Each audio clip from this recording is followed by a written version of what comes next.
Good morning. It's another sunshiny day here in Bloomington, Illinois.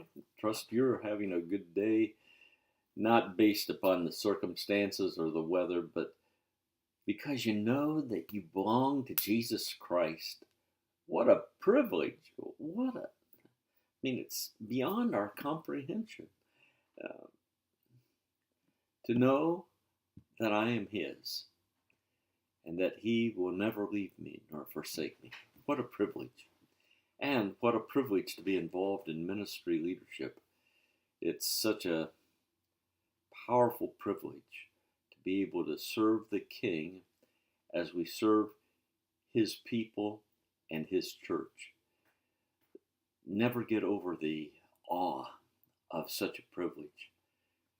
I've enjoyed reading your papers for week 3 about humility and servant leadership, two very, very important qualities that we must nurture every day of our life to the very end. When we take our last breath, that we can say with the Apostle Paul, I have finished my course, I have kept the faith. That's a powerful testimony, and we don't want to blow it. And we kind of build on that on accountability this week.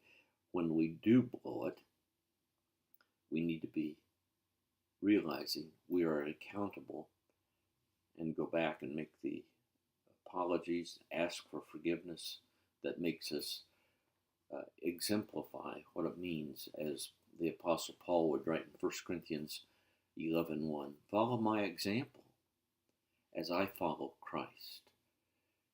That should be indelibly put on our brain, that we are modeling what it means to be a Christ as we seek to lead God's people. There are two aspects of our week this week to think through. The material is there and very helpful, but we need to think about the issue of being accountable, and then the issue of implementing change in our ministry setting. In your paper, I want you to outline those kind of things. It's great if you put them in bold, but how will you gently, graciously, Christ-like lead a ministry or a church congregation to implement a change?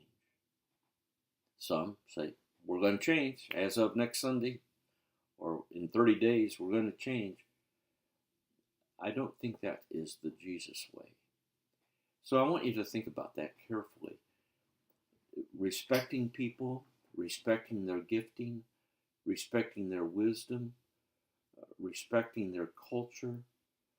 How will you implement a change? That's a big deal.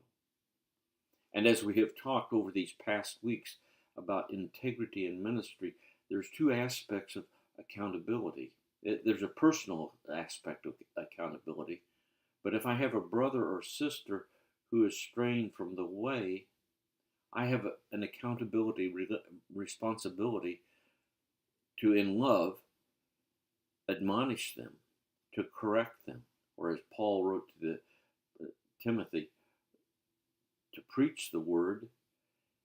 And then he explained what he meant. Reprove, rebuke, exhort with all long suffering. Or as Peter says in 1 Peter 5, to shepherd the flock of God, not lord it over them. So there are a lot of dynamics in implementing the change. I've learned a lot from mistakes I have made. I forced changes when I should have been employed a team to implement that kind of change. So it's a great project, one to think through, and God to use you in a powerful way. Hey, you have a great weekend and worship with God's people. I got another surprise event added to my schedule, and I'm going to be preaching at a church on Palm Sunday.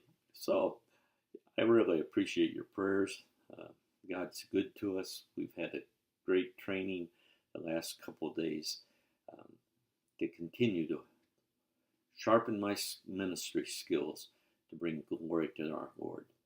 Have a great weekend.